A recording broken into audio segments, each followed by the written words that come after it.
Etapas de la Revolución Francesa. A finales del siglo XVIII, el antiguo régimen se tambaleaba en Francia, ajena de los nuevos tiempos e incapaz de gestionar la transformación socioeconómicas. La monarquía seguía ejerciendo su poder absoluto, consolidando y perpetuando las injusticias y desigualdades de la sociedad feudal. A causa de los privilegios de la nobleza y el clero, los campesinos se veían obligados a soportar la mayor parte de las cargas fiscales desde a mediados del siglo.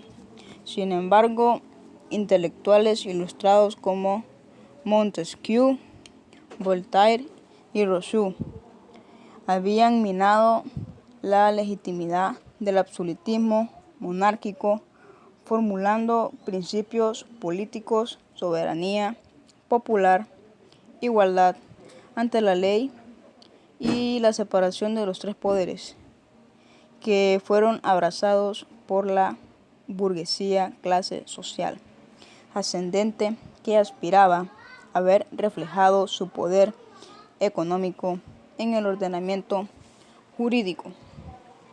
Los detonantes inmediatos de la Revolución Francesa en 1789 y 1799 fueron la bancarrota financiera del país y las malas cosechas, que generaron una situación de miseria y hambre generalizada. Para solucionar esta grave crisis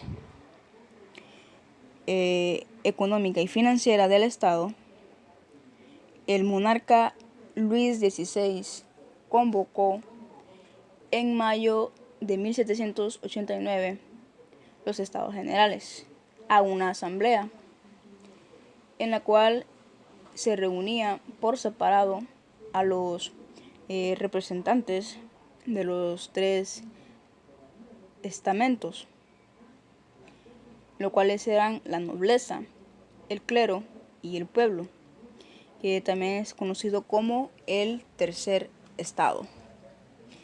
La primera etapa iniciaba con la monarquía constitucional un 14 de julio de 1789.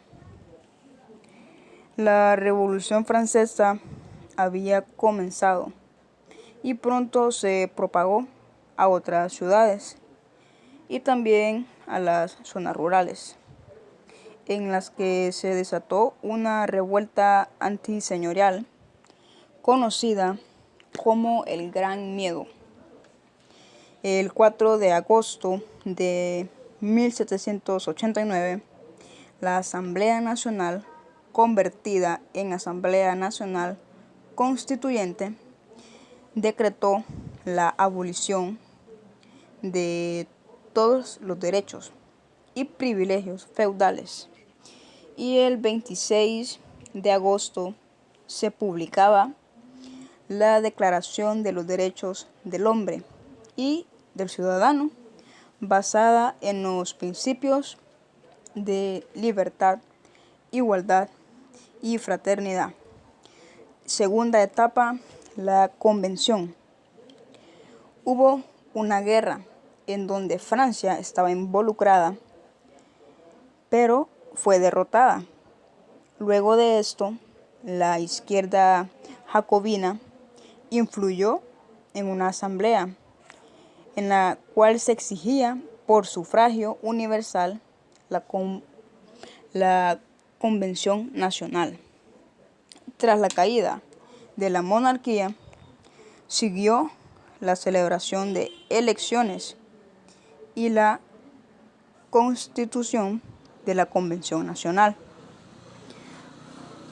cuya puesta en marcha coincidió con la victoria de las tropas francesas sobre los prusianos en Valmy el 20 de septiembre de 1792.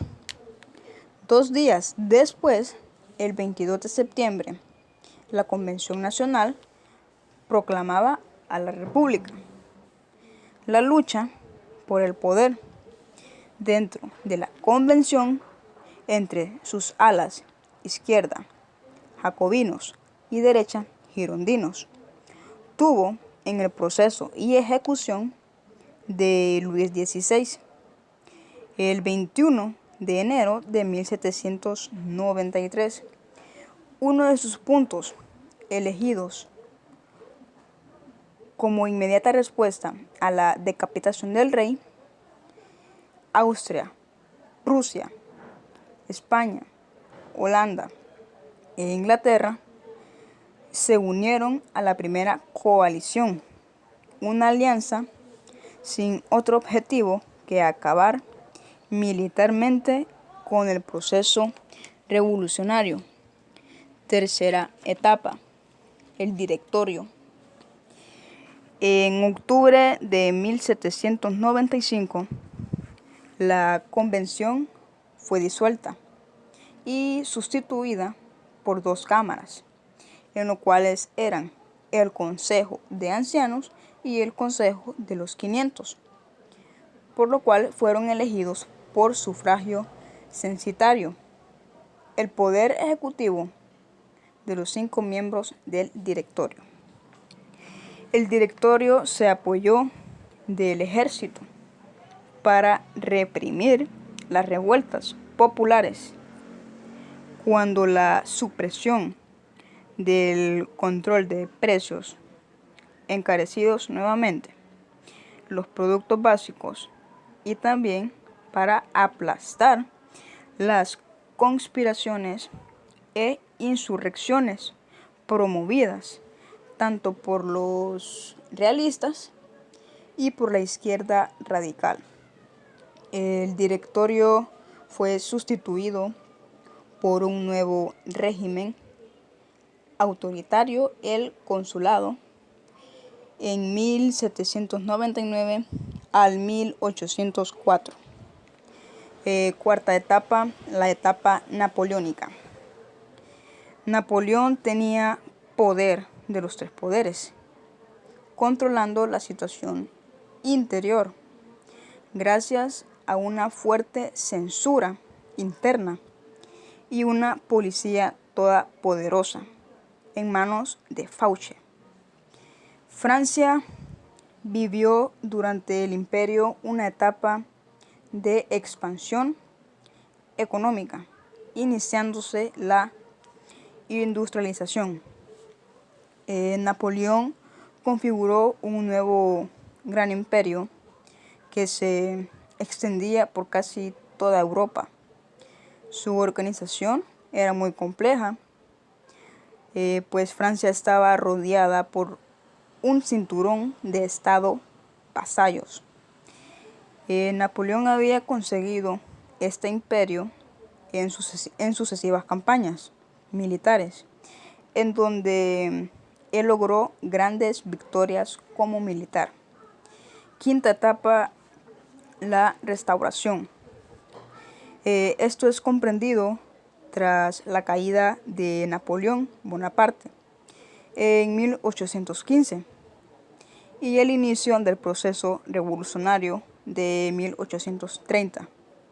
Durante el mismo, la monarquía francesa es restaurada en la figura de Luis XVIII de Borbón, que pues era hermano de Luis XVI.